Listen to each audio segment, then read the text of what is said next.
What's up, everyone? Today we're interviewing Miss Julia Bogart, who's the founder and the creator of Brave Writer, which is a language arts curriculum used by thousands of different homeschooling families. Now, she was also a former homeschooling mom herself of 5 different kids and has decades of helping homeschooling parents teach their kids to write in a creative, natural way. I hope you guys enjoy this conversation as much as I did. Good Hey, morning. Miss Hello. Julie. Hi. Hi. How are How are you we guys? doing? Good. Let me turn off the sounds on all my computer. People keep sending me stuff. I'm like, "Yes, quiet. How are you? Oh man, I'm doing amazing today. Absolutely amazing. Okay, cool. That's great. Do you prefer me to have headphones or not? Whatever you feel more comfortable in. Whatever you feel more Okay. comfortable in. Okay. I'll leave them on. You look There you very go. professional. You look I like you're like it. ready Yes. for, yes. Ready for business. Let's Yes, go. ma'am. Yes, ma'am. And I think we don't have much time today. Great. So you just let us know when we got to get off. And like I said, it's by all means. I think we talked about 15 minutes is all you have available right now. Me? Yes, ma'am. Is that correct? I don't think so. I don't have a Yeah, I don't normally I book an hour, so I Oh, have that's fine. time. Even better. Even better. Yeah, I Yeah. can talk as till you need me, till Well, you're that's done. good because I can talk to a wall, so it's amazing. Okay. Just if you could just give us like a quick background on yourself and then Brave Writer as well, just if anyone's not familiar with you, they can Okay, kind of get a great. little backstory. Yeah, so my name's Julie Bogart, and I grew up in a family with a mother who was a writer. She wrote 77 books, died earlier this year. Yeah. I'm And sorry. yeah, thank you. She was literally the best. But I was around professional writing, and she had a knack for coaching me naturally. It wasn't performance driven, it was support and encouragement and creativity driven. And so by the time I was an adult, I was a pretty competent writer. I really enjoyed writing. And then I had a slew of kids, 5 kids. There was a point where we needed to make a little bit of money. So I started just writing freelance, like for the Wet Set Gazette newspaper or La Leche League or, just small publications. And at a certain point, I had the opportunity to do some ghostwriting and even some magazine editing through relationships I had, and it first paid writing work, even though that wasn't my training, and I loved it.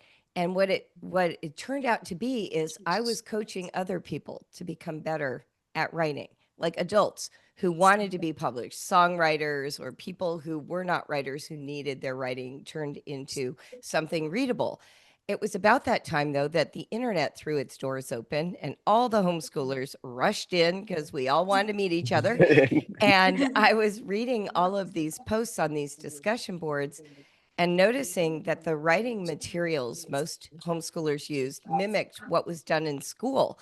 And I knew that didn't really work. It creates so much stress and anxiety in a lot of children. Not all, but there are adults, people I meet my age, who tell me their writing traumas from 7th grade, right? Like there is a history and a legacy of writing instruction actually causing pain and sometimes damage long term. And it's because the standard for writing is perfect mechanics, and then I might be interested in what you're thinking or what you have to say. But if your mechanics aren't perfect, you never quite feel read. The adult in charge of your writing is going to point out what's wrong often before they really notice what you were trying to communicate, before they become interested readers. So I started giving the kind of like writing guidance that I learned through my mom's writing books, through being around her on these discussion boards. And by January of 2000, I had someone asking me to write a curriculum, which I did, and I started my first online class through email in January of 2000. I didn't even have No a way. website. Yeah, yeah. You're way ahead of the game. I was. I like to say that I might be the first online class offerer in all of homeschool because I like it. it was a long time ago. We didn't even have the name Brave Writer until June, but in January, I get my $25 checks and helping people teach their kids to write Oh, by email. Yeah. And wow. So, but what was fascinating was how quickly liberating the strategies I gave these parents were. And I think that's what stands out to me, even over the full 25 years, is that when we prioritize the humanity of the child and their intent to communicate over a standard of academic performance, we end up with better writers who eventually are actually better at the academic side of writing as well. Mhm. So were you a homeschool mom already at this point? I was. I You started were, okay. homeschooling in 91. I have 5 kids. I grew up in California. I spent some time living abroad in France and Morocco and Okay. Central Africa. And then eventually I moved to Ohio, and that was 1999. And so I've been Okay. in Ohio and in Cincinnati ever since.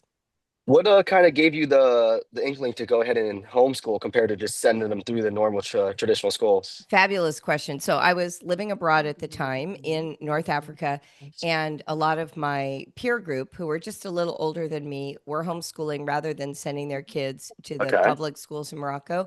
And I was given all these books to read to learn about it. And by the time we moved back to the States and my child was ready to homeschool, ready for school, I had been won over. And really, the vision for me was this personalized education. I grew up in the 1970s. My schools were in Malibu Canyon. My teachers were ex Peace Corps volunteers. They were the most creative, most interesting people you've ever met. We did things like a pretend archaeological dig in the canyon with our own clay pots that we had made. We had a Renaissance fair for the entire school that That's we all prepared awesome. for. Yes, we went on nature journaling like for weeks. You'd go to the same Korean. It's like my. Oh, sorry. Hold on. Okay, there we go. I There you get go. excited and it knocks the knocks the but anyway, we were going to this creek where we would do nature journaling every day. We had performance, we had sports. And so when I was reading about homeschool, the thing I was excited about, weirdly, was to give my kids the same kind of education I got as a public school kid. Because Hmm. the style of education I had gone away already just in a couple decades. And I wanted this tailor-made, immersive, active, kinesthetic education for my children. So that's what made me choose it.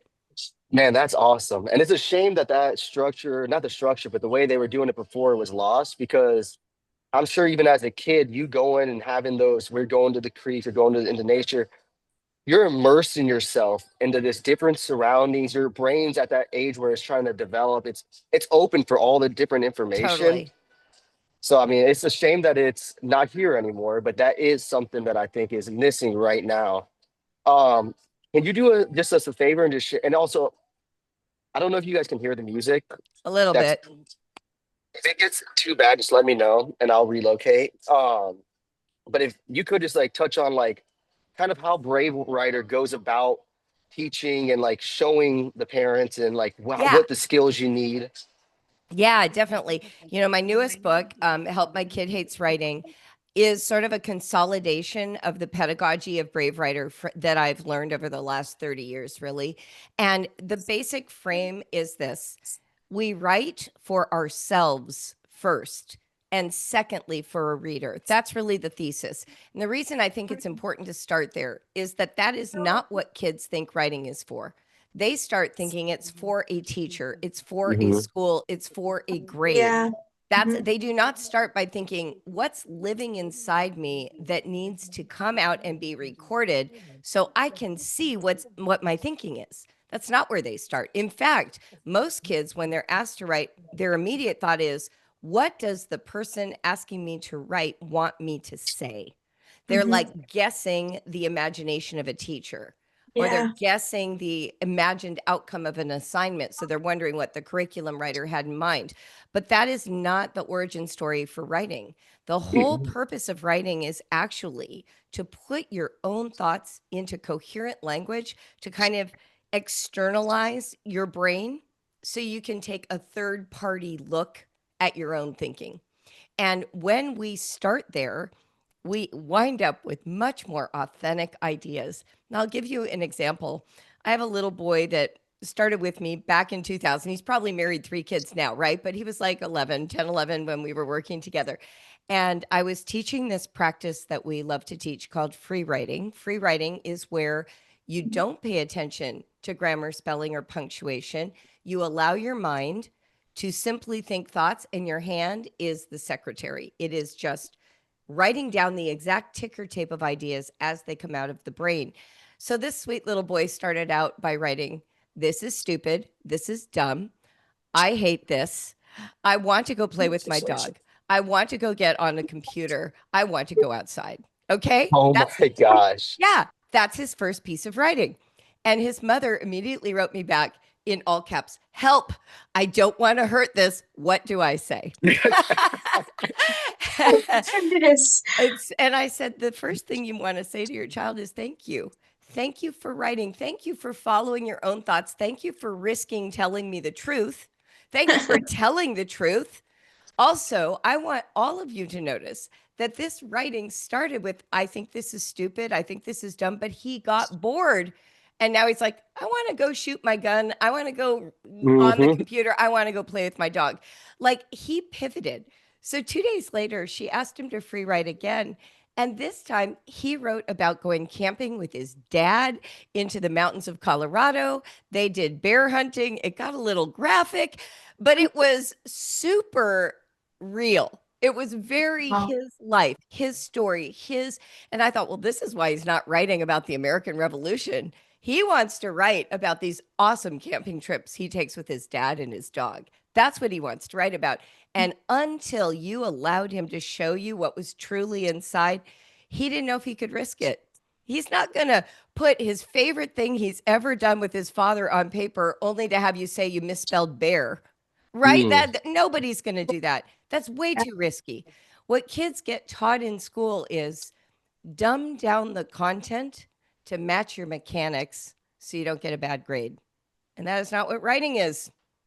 You know, it's funny you say that because I was a kid who strongly disliked writing. I was homeschooled my whole life. And my mom and I joke about it now, but she would make me sit at the dining room table because I would have an essay to write. And I would sit there sometimes for 8 hours. But the moment I got started, she'd be amazed because it would be good and I would be done really fast. It wasn't until I started this nonprofit and I was like, okay, well, I need to start like getting my thoughts on paper. And I started writing that I recognized like, wow, I actually get a sense of relief from this. I get like a sense of like, I get excited while I'm doing it. My thoughts start flowing naturally. But it Yep. was always because I always was taught like, okay, the introduction has to be like this. Then you have to go into the body and then it has to be in this format. And I was be sitting there like, can't think, can't really like focus. And all of a sudden when I'm doing it for myself, for this nonprofit, it just amazes me how easy sometimes I'll sit in front of there, start typing. And I look back up and I'm like, I wish my professors in college could see this compared to the stuff I made them read when I was actually doing it for a grade rather than just doing it because I wanted to expand on my thoughts or I wanted, like you said, understand what was on in my head. So I then Yes. could go ahead and formulate it after that. So, I mean, I firm believer in what you just said. I mean, I love what a beautiful example you are of those two contrasting ideas. A lot of parents will say to me, "My kids hate writing." Obviously, that's the title of my book. But here's what we know: kids love writing. The second the internet threw open its doors in the 1990s, kids were clamoring for live journals, for MySpace, for Tumblr accounts. Everyone wants to write. Apparently, that's the problem. That's the problem on social media. We all want to write. Everybody has an opinion. Someone must hear, and the more someone's, the better. So I don't think writing is the problem. It is the metric of what we use to evaluate writing. And the hero of my writing life is a man named Peter Elbow, who also died this last year. So my two main writing pillars, my mother and Oh Dr. my Peter Elbow, gosh. died just within a couple months of each other as my book was coming out. So it was like big emotional moment. Anyway, he is sort of the originator of the free writing idea. And when I was 38 and wrote my first curriculum, I had the temerity to just mail it to his, college campus in Massachusetts. I'm like, "Here, Peter, I want you to know your work is going to homeschoolers." And the sweetheart of a man, thrilled by this idea, by the way, wrote me back and we became friends. And one of the things that he Wow. said to me before he died, yeah, he was wonderful. We had such a good relationship. He said, "You know, Julie, you've been able to achieve something I tried to achieve but was never allowed to in my career, and that is teaching writing without grades." He said, "No Mm, matter how much I created free writing and free environments for writing in my classroom at the college level, kids still had to have a grade at the end of the semester. So they mhm. always knew the grade was coming, and it acted like a shadow in the background of all the work I did." He said, "But you're in this space where like you literally never have to do that to anyone." I was like, "I know." That's How what makes amazing it is that? so great. And so, with parents who might be listening right now, the biggest gift you can give your kids is to be a witness to their development as writers, the same way you enthusiastically cheered for their growth as speakers. Let me just give you an example. Mm. When my son was 11 months old, my oldest child, I was washing dishes. He was in a high chair behind me eating a banana. And all of a sudden, he said, "Nana," and I wheeled around. Now, imagine if this was my response. "Noah, you said Nana. That's part of a word. The word is banana. It's a noun. It goes in a sentence like this: I would like a banana. But because it's a request, you need to use the oral format called etiquette. I need you to say, I would like a banana, please." Like, we would never do that. But No. no, what I did was I screamed, "Oh my gosh, I have a genius child." I yelled for my husband to come downstairs. We started trying to feed him bananas. We retired the word banana for a year. I mean, we just called them nanas. We weren't worried that someday he wasn't going to learn the right word. We're like, he's communicating. And, 3 months or a year later, when he says, "Me want Nana," we're like, "I know what you mean. Have a banana." Not, you know what? Once you know how to say, "I would like a banana, please," you'll get one. But that's not how we communicate That's out here in the adult real world that you're trying to join. Better upgrade. We don't do that. We wait until there's some level of fluency. And, at the point that he's like 5 and yelling from the other room, "Mom, get me a banana," that's when we can be like, "Hey, what do you say?" Because now he mm, can add the word please without it being a challenge to his skill set. He can actually do it easily, and he can be taught to do it. And then we give him a banana. So this journey in writing is the same thing. When they start making scratches on the page, be thrilled. Yesterday, my daughter, who's 36 and has a 3-year-old, her son is bilingual because his dad speaks Spanish, so they speak Wow. Spanish and English. But his English actually isn't as good as his Spanish yet. Okay, so yesterday they're reading these books. I guess there are these books where animals have a fight and one wins and they're silly. So he wanted to write his own book. So she's down there drawing the pictures while he's narrating. And then she gives him a pen and he makes marks all over the page. And then she writes in the words. So they videotaped her reading this book with him next to her for us because we're in a different city. And he is literally jumping on the couch the whole time, so excited. oh, And then when they get to the very last page, he starts yelling in his growing English, "I do it! I do it! I do it!" No And way. he knows already he's a writer. He knows That's so already. beautiful. Yeah. And his father is a muralist. And he said to his dad, "I need a mural." So there's a whole wall where it's all his artwork Oh my at gosh. 3. And I said, "This is how you grow a child. This is how you grow them. You're not over here telling them what they can't do. You don't gatekeep. You don't say you can't have a mural until you've gone through art school. You give them paper and you start filling a wall with their artwork, right?" And the mhm. same thing with writing. We seem to know that about art with kids early, but we don't with writing. But writing is exactly the same.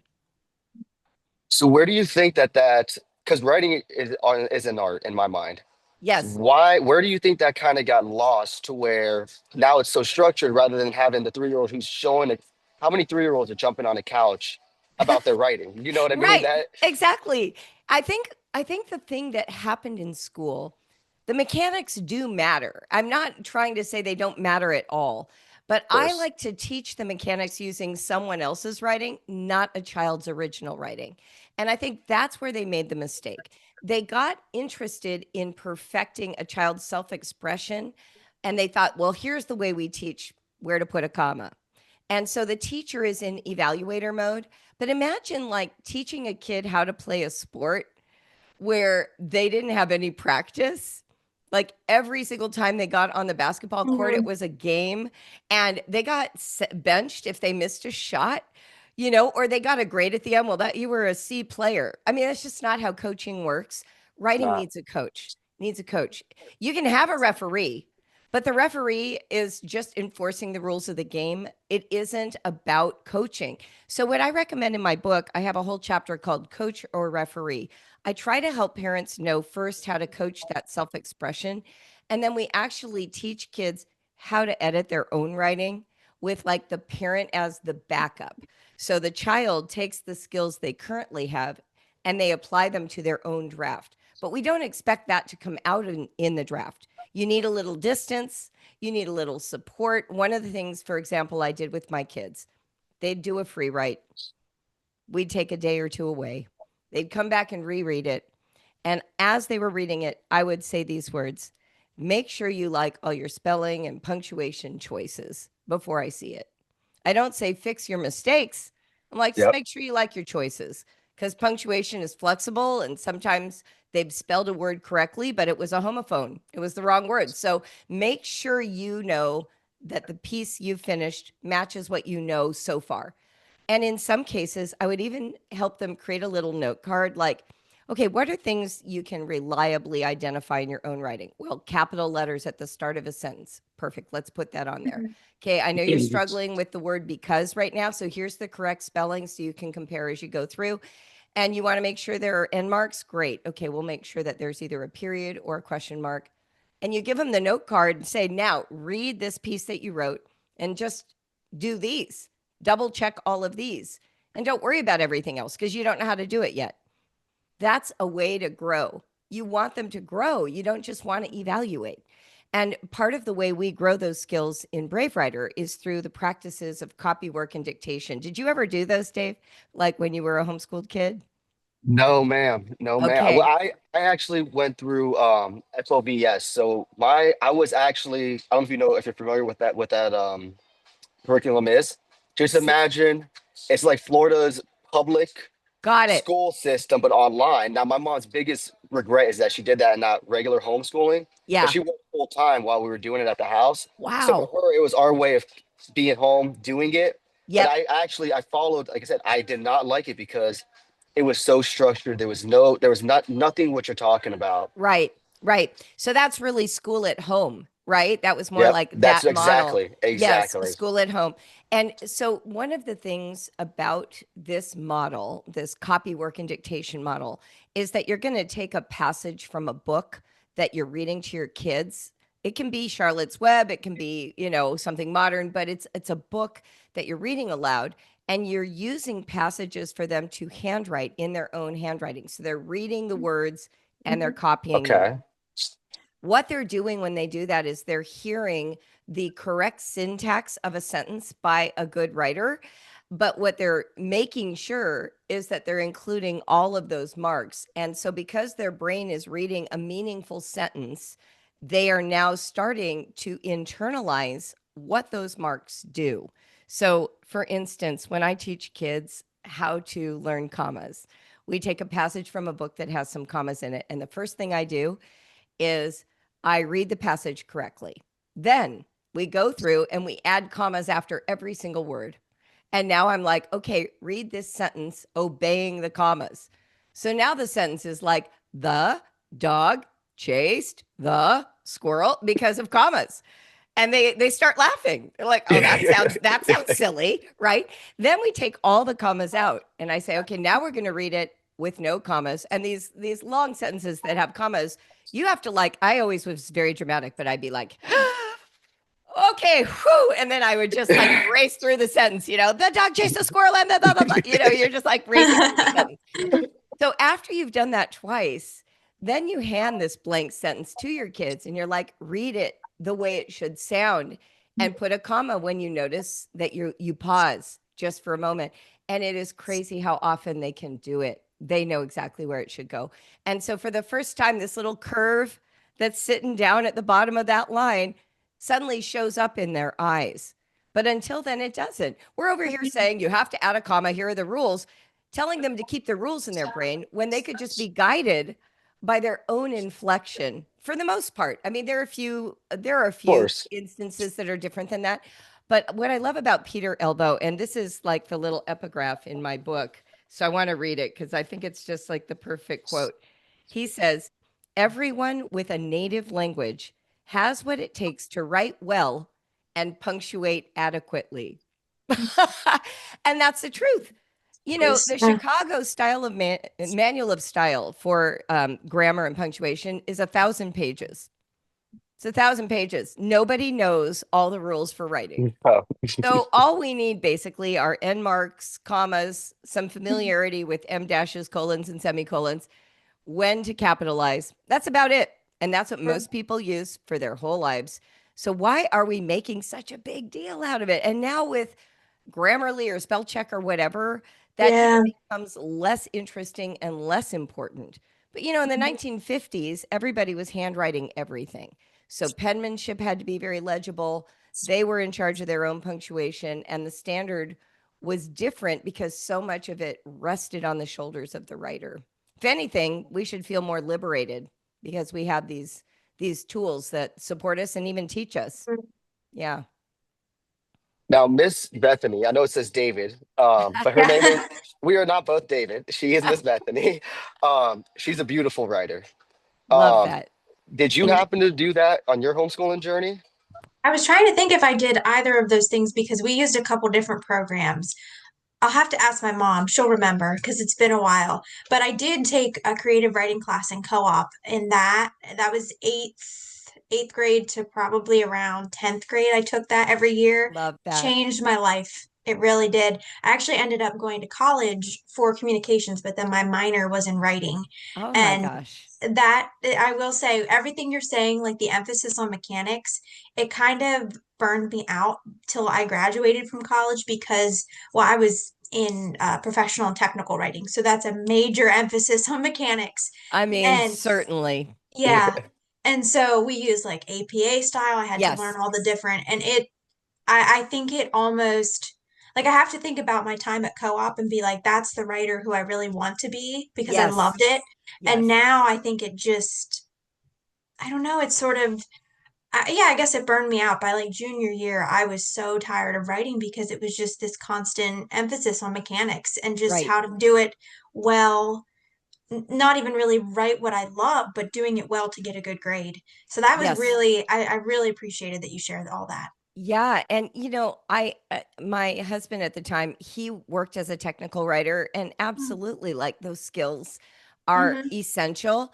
Yeah. What we want for all of our kids, we do want them to feel competent. We certainly don't want them to get online and misspell a word and then their whole argument is ignored because they use the wrong version of it's, right? Like, I Yep. understand that. Yeah. I remember my son was like gaming at one point. He was in 7th grade and he's like, "Mom, I got to work on my spelling. I don't want to look like an idiot in the chat." I'm like, right, exactly. Perfect Yeah. reason to want to work on your spelling, right?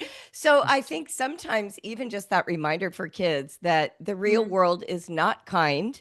And so we Mhm. want proficiency, but Yeah. we can use these practices. So copy work is just copying. Dictation is used in England and especially in France. And when I studied in France in college, they were still doing dictation. And in fact, just a couple years ago, I noticed that they do an annual 1,000-person dictation at the Champs-Élysées in Paris. The French are obsessed with dictation. Like, they see it as almost like a sport. They love it. So basically what it is you're listening, you, the writer, are listening to someone read a passage aloud, and your job is to transcribe it accurately on your own page. So that means you're listening to the syntax and making punctuation and spelling judgments while you're listening, and you're doing it in beautiful penmanship. The reason this is powerful is that it is exactly like writing without creating the thoughts. So it separates the original thought process out of this more challenging environment, but you're still using natural English syntax. You're not just learning a rule and applying it to 6 worksheet questions. This is like a more complex, natural sounding English. And as you're listening, your brain is marrying the punctuation practices and spellings to the meaning, Wow. not just to rules, but to meaning. And so this is a very effective system. And so in our family, my kids would do copy work. Then another day we would do a version of dictation where I would hand them a passage and eliminate some tricky words from the passage. It would be printed with some blanks. And then they'd listen to me read and they'd only fill in the missing words. So, like, let's say you're trying to teach your child there, and there. You could find a passage that has all three, type it up, leave blanks for the words there, and let them listen. And as they come to that blank, they decide which one goes in. So cool. Right. So Wow. that's so different than just insisting all the time on the rules and the meanings and the definitions. Like, Mhm. let their brain make those connections. Mhm. And then we would do traditional dictation of the whole passage, maybe later. This would be over a couple week period. And then finally, the thing I introduced into homeschooling, it was just for my kids, but a lot of our families use it, is something I like to call reverse dictation. It's more like being an editor. You take that passage that you've been working on, and now the parent types it up, triple spaces it, introduces spelling errors, eliminates all capitals and punctuation, and you hand your child a pencil and let them correct it. And Oh, that's Wow. fun. they love it. Oh my gosh. That sounds fun. It's so fun because now you're in power, right? You're making Mhm. corrections. No one's making them on you. And what we used to do, I don't even know if this is possible anymore in a world of Venmo and digital money, but in the old days, I would pay them a penny for each correct correction. So instead of them Oh, getting things off, they got pennies. So they'd be like, I earned 53 cents. It was my hilarious. goodness. And they loved it so much. And that became just like Wow. a joyful way to work on mechanics. My daughter, the one I mentioned earlier, she said to me when she got to college, she said, I suddenly realized I didn't remember learning punctuation. I just feel like I've always known it. I was like, yeah, Mhm. that Wow. was the goal. Yeah. Yeah. How did you come like with all these things that you're talking about? Were these just things that along the way they felt right to you to kind of go about? Like where did this all kind of stem from? I love that question. So there is an educator who I think had such a huge influence on homeschooling in the 90s, especially, and the 80s a little bit, and definitely in the 2000s. Her name is Charlotte Mason. She was a Mm, British educator, and from the turn of the last century, so 1800s into 1900s. She actually wasn't a homeschooler, but she had these small cottage schools in England that were designed to give a rich education to kids who did not come from elite families. And this is an important distinction because she believed that every child had a right to the same kind of education as the noble classes in England. She was kind of with Charles Dickens on this. So she hmm wanted them to know great art. She wanted them to be able to identify and name all of the plants and trees and birds and grasses and herbs that were in the region of England where she was teaching. She wanted them to have beautiful handwriting and composition skills. She famously says, "You don't need to teach composition to children." What a mind blowing comment. Back in the Mhm. early 20th century, she said they compose naturally. And if we would just let them, they would. It's so Yeah. revolutionary. And so she taught copywork and dictation. And then I expanded on it from my experiences in France and my work as an editor. So those are the three sources for those four practices. But yeah, she's wonderful. Old school homeschoolers know her. We love her. I think Yes, she's ma'am. actually coming back. I've seen a lot on social Yes. media. People are I have using to. her like Yeah, definitely. wildfire. Yeah, definitely. Because the thing about Charlotte's work, and this is really what I want to say about homeschooling in general, it should be about teaching the whole person. We're Mhm. not just trying to master a bunch of skills, especially in this sort of scary moment with AI. I Oh mean, if yeah. AI is going to take over the skills of life, then we had better be educating the whole person, the human inside the body. That is the only thing left to us that AI cannot replicate. I Are love my that. thoughts, my ideas, my hmm vocabulary, my sense of humor, my insights, my dreams, my fantasies, my stories. Those cannot be taken over. So we better be educating that person. And that That's great. includes looking at the artists of the past, reading writing that is of various styles and skills, like really becoming almost, that old Renaissance man, woman from the Mhm. past, Mhm. someone who can say, you know what, I would rather quilt. Yes. Right? I would Yes. like to create performances. I would like to expand my Mm. understanding of how we got to where we are today, knowing history and the stories of our past. That's No, the that's stuff such we an need. that is, and that's such an important message for right now. Because, like you said, with AI coming into everything, Terrifying. it's Mm. terrifying, and we It have to is. focus in right now on just how do we get to that. I said, educating the whole entire human, because there is going to be a part of us where we lose our ability to think for ourselves, to actually critically think on something rather than just coming to this device and saying, oh, well, ChatGPT said that this is it. So then that's it. I feel like we're losing brain cells Yes. as we're doing it, you know? Yes. That is happening. And one of the things that I hear college professors talking about, you read, you listen to podcasts. I actually work with one at University of Cincinnati. She is a social work professor who is using my Becoming a Critical Thinker workbook for her students because she Wow. said that there are no good tools out there for this.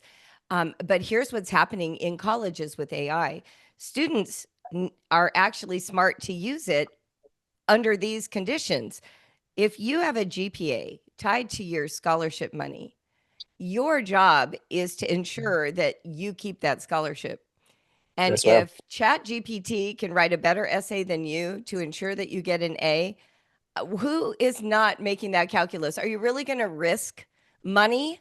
We've trained our kids to think everything is transactional. So now Hmm. we're shocked that they're behaving like everything is transactional. So if we really want to actually grow people interested in learning, we have got to let go of this factory generated performance metric left over from the last century when we had an industrial revolution. We're in the Mm-hmm. middle of a technological one, and those metric systems That's are so good. over. They don't work anymore. So, what do we do instead? Well, as Peter Elbow said, we've got to get rid of the grades, right? He's like, Yes. that's the difference. Mm-hmm. And students are so used to being graded. Mm-hmm. And here's what they're doing. And I've watched it happen in their general education classes. They couldn't care less. They're going for their majors. They're going for what job will pay me the most money to pay off these horrible loans that I've taken out. Mm-hmm. That's how they're thinking about school. They are not there for a liberal arts education. That's They're right. not Yeah. there. I was a history major. Like, what good is that in the world? But it was so good, right? It Yeah. was so good. It made me want to live in other countries. It made me have a Mm-hmm. better understanding of all the dynamics going on in our governments. Like I wrote all the time. I learned how to generate insight. I understood how to analyze texts. That Mm. is so valuable right now. And kids Yeah. today are like, no, I'm going to be a, med tech. That's fine. But why? The goal of college originally was this rich liberal arts education. And Mm-hmm. if Mm-hmm. that's subjected to a performance metric, kids are tempted to get through it instead of get Mm. in it. And that's the That's so difference. true. That is so Yes. true. And I'm sure, Bethany, you saw that she just got out of college Ah, uh, Yeah. I a couple graduated months ago. August. I have to think about it every time. And ah, it's funny you say that because I live in a very small town and I'm the only girl. There were four girls on our block. I'm the only one that didn't go for nursing oh, because our area really, not that there's anything wrong with nursing. no, nursing's great. It is. And our area, the culture that we live in locally really pushes either nursing or teaching. And Wow. a lot of people don't, I feel like, and not that there's anything wrong with nursing or teaching, that's not what I mean at all. But I feel like a lot of people go, like you said, for the jobs where they're guaranteed to make money and they Yes. don't go for that well-rounded experience of learning. That's that is exactly accurate. And I think one of the things about the way that we have changed our understanding of education originated when we started trying to rescue education, like through No Child Left Behind. There was this pivot moment, even in the 80s, when I worked as an assistant in a classroom while I was in college. in Los Angeles, and we had busing at the time. And I remember being kind of stunned at how the education I had had just a few years earlier was gone, that it was all these worksheets and tests and Mhm. trying really hard on a social experiment and not really imagining that immersive, deeper experience of Yeah. learning. So we've been on this trajectory for a really long time. And it's not surprising then, life is expensive. Where are the jobs plentiful? And for Yeah. women in particular, I think there's such a mixture of messages, right? Mhm. Like, who am I supposed to be? Am I supposed Yeah. to get married and have kids? Should I work while I do that? Which kind of Oh, yeah. job is right for me? Should I have a job where I just post being a mom at home and, Yeah. hawking brands of stuff? Like, the Yeah. choices are so vast. And what That's I so feel good. like is missing is knowing yourself, not Mm. knowing yourself as a brand or a potential worker, but like knowing your actual self that is separate from your sexual identity, your That's gender. so good. Like, what is it to be Julie, right? What is it to be Brittany, to be David? What is it Mhm. that is the me that I have on offer? Not how can I plug the me I am into some mechanism. When I'm watching Gen Z coming up, especially through TikTok and these different places, and I follow these different kind of marketing experts who talk about it, um, they don't know that experience the way that my generation does, because from the time they were children, they have been a part of someone's brand, right? Even if Yep. it's just your mom posting you on Facebook, you are the marketing material Yeah. for the family culture, ethos, memory set, right? Very true. Very So true. they're growing up with this idea that there isn't that self in the same way. That self is always commodified. And what we want to do in homeschooling is a return to actually knowing the person. Buy them a lock and key diary, please, so they can write Mhm. privately and no one else can read it. Start there. So obviously, the passion just radiates off of you for what you have for this, and something tells me that if we can get the next generation of kids to actually understand to dive into this way of writing and think of it like this. For me, as our nonprofit focuses on four pillars: education, communication, finances, and health. Love it. And for me, as a homeschooling, I feel like communication is one of the top pillars that we should do. I love And it. something telling me that they can master that kind of writing, but that's going to translate well into the way they actually communicate their thoughts in the everyday world, rather than just getting it on paper or typing it. Yep. Yep. Absolutely. Because the goal, when you say communication, what we're really saying is that my thoughts are intelligible to someone else, that the way that I'm thinking them is what they take from what they hear from me, right? So if I said to you, just to be like very, very basic, if I said something like, go buy me eggs, and then you come back with scrambled egg mix in a carton, I'd be like, well, that's not what I meant. I wanted like the organic, orange yolk eggs, right? Yes. So Mhm. communication is making sure that what is coming out of me is precise enough that this other person who is not me can actually grasp what I'm saying and thinking. It doesn't mean they have to agree with it, but they need to be able to grasp it. The failure that we all have of understanding that we don't have a shared vocabulary anymore, that what one person says is so embedded in their linguistic world of their version of reality that when they say certain words, the other people that they're trying to persuade they're not even talking the same language. And so we're over here siloed in these very, very deep vocabulary sets, and we don't even know what the other person means by them. I have a book on critical thinking, and one of the things that I want parents to understand about their children, and I want all humans to understand about other humans, is that if you could get behind the eyes of any other person and you knew their experiences, their education, their upbringing, their religious perspective or lack of, Mhm. their economics, if you had all the same factors they had, you would think their exact same thoughts. It is not for a failure of logic that people think the way they think, even Wow, when that's you're so good. looking at what they say is logical and you're like, that thing is not logical. It is for them. If you had all the same factors, you would draw the same conclusion. So we have to start with this profound respect that people's worldviews have an interior logic that Mm, coheres. And the only way anyone moves out of that is through exposure in a way that's non threatening to something different, where they're integrating a new source of either information or experience or encounter. And you see this all the time. For instance, if you have a child, let's say, who starts dating a person that is not from your background, you are very likely to change how you feel about that person's background That's very because true. now you have this first person encounter happening. You move mm, to another country, you think you know the right way to live in America, and then you go live in another country. Suddenly you're like, wow, there is like another whole way that people organize life. You know, when I mhm, went to mhm. Japan and they're eating salad for breakfast, I'm like, what is up with that? Mhm, And yet that is literally legit. It's not weird. It's not mhm, Yep. wrong. It's not bad. And it has a logic to it the more I understand it. So mm, for me, when you say communication, that is the foundation. If you ever disagree with someone's viewpoint, a question you can ask them is, tell me the story of the beautiful vision for fill in the blank for America that perspective comes from. Like, you hold this perspective. How does it create a beautiful America that we both share? mhm. That puts the other person in their best vocabulary and allows them to communicate with you instead of defend against you. And that's really where we're starting.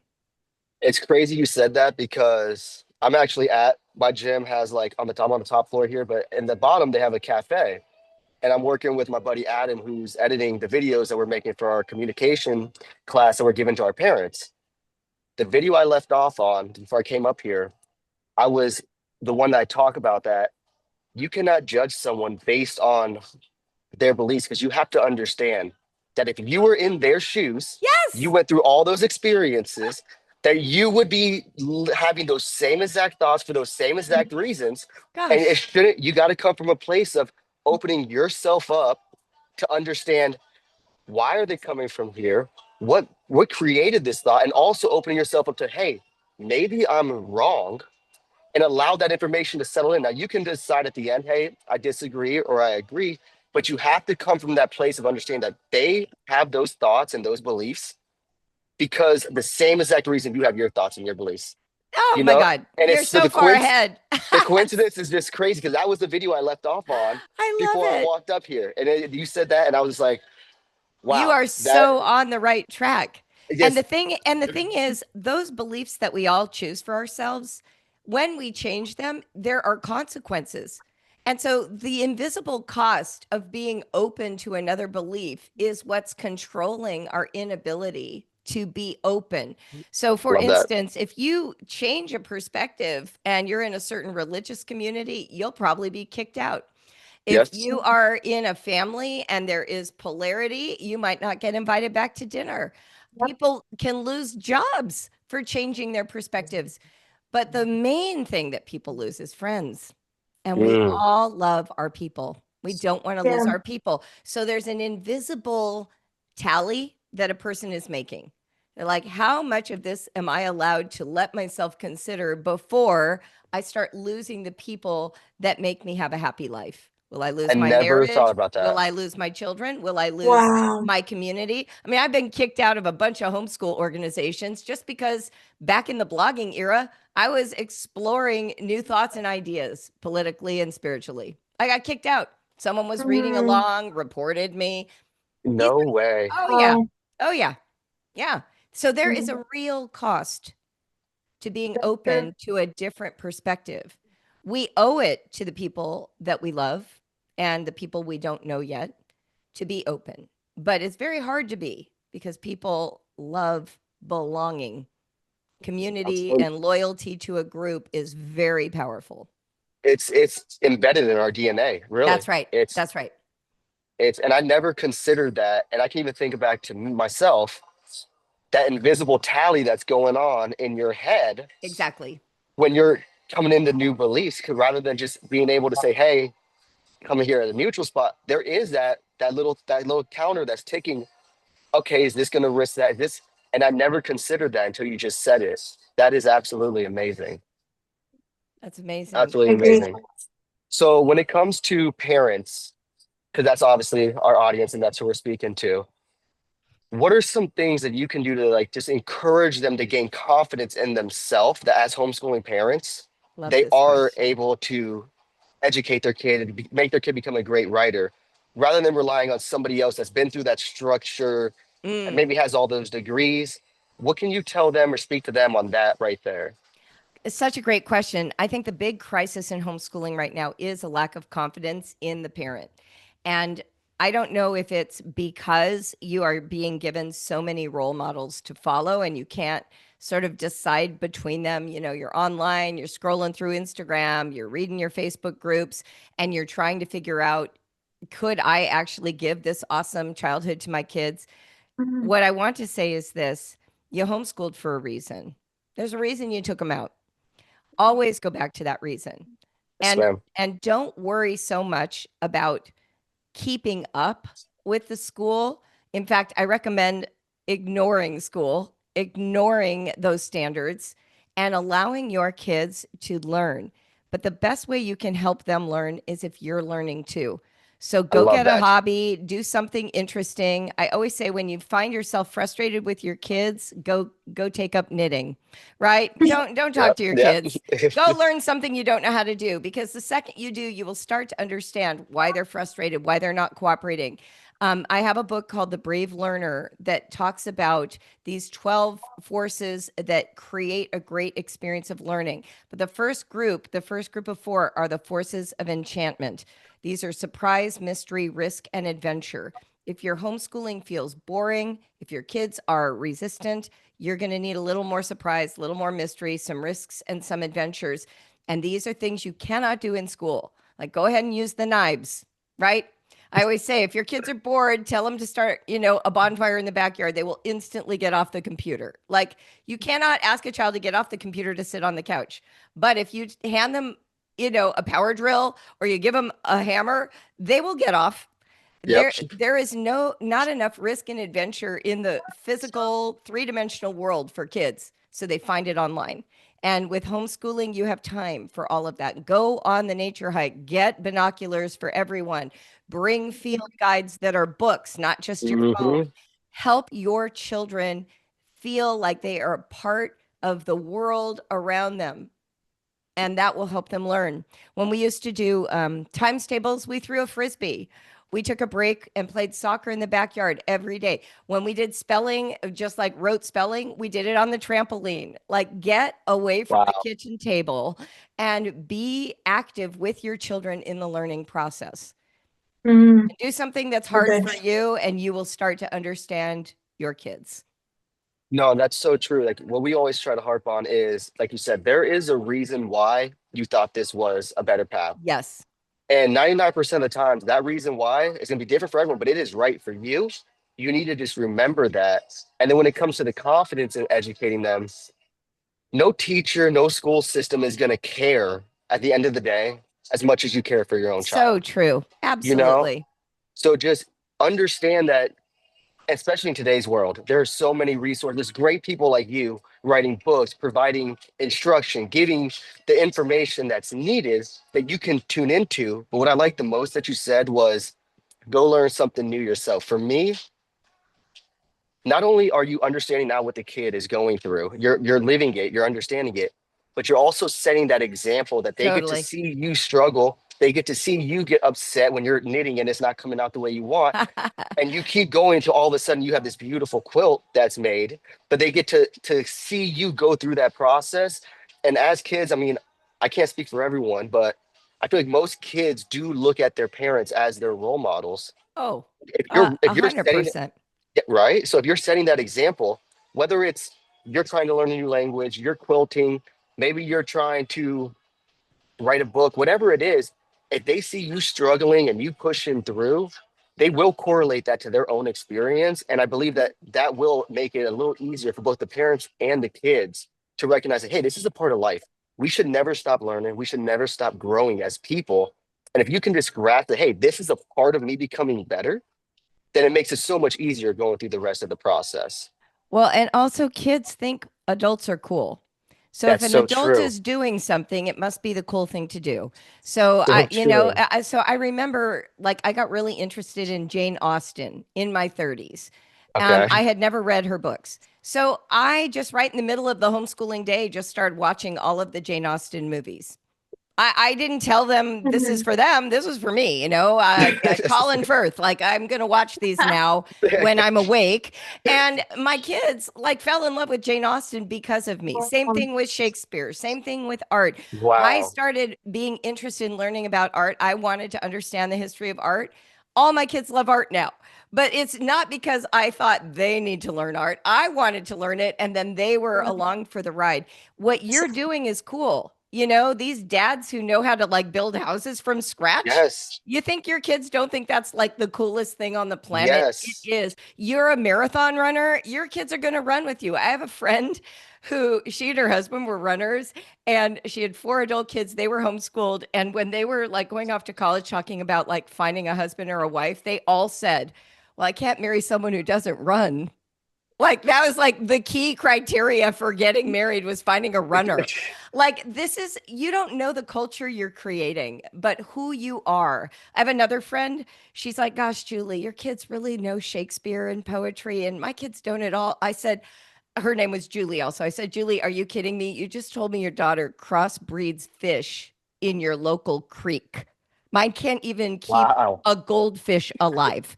Your other daughter is building low tech domestic buildings in your backyard. This woman now works for Habitat for Humanity. That's what her Wow. kids were doing. I'm like, Shakespeare's easy. We are crossbreeding fish over here in Ohio, right? So lean into who your culture is and involve your kids. Let them be a part. You don't insist that they're a part. If you do the cool adult thing, they're going to want in. Mhm. They're going to want in. You're a sourdough Right. bread maker. They're going to want to make bread with you. That's just how it works. It is so awesome. Now, I want to be respectful to your time. Great. We will all also provide links for everyone to get all those books and every to your website and everything Perfect. else. If you could just like touch on a little bit more, I'm a very, very big fan of like what you're doing. If you could just touch on a little bit more where maybe people can find some more information Yeah. about you. Okay, that'd be perfect. Perfect. So all of my books are at my author website, which is juliebogartwriter.com. The Brave Learner is sort of the pedagogy of homeschooling. So start there, especially if you have a confidence problem. This will give you so many practical ideas. It's not a philosophy book, it's action oriented. So you will love it. My second book, Raising Critical Thinkers, helps you manage this weird digital age moment we're in and giving your Mm, kids those skills, ages 5 through 18. And then my most recent book, Help My Kid Hates Writing, is really helping you become that writing coach we've been talking about in this entire talk. So those books are all available through that website. My okay. company is bravewriter.com. We have homeschool writing curricula and online writing classes, and all of those are available through that website. So if you have any questions, you can always reach out to me. I'm on Instagram at Julie Brave Writer, and that is a great place to find me. I do answer my direct messages, so you can reach out to me directly if you need anything. Before I hop off, Miss Bethany, do you have any questions for? That was No. great. You Yeah, you answered everything that was really, really good. I definitely think I'm going to look into your books. Awesome. I'm so grateful to be here. You guys are doing good work. I love it. we're trying. We're trying our best. Thank you so much for making time for us Thank today. you very Thanks, you much. guys. All righty. Have a good day. Bye bye. You too. Bye. Bye-bye.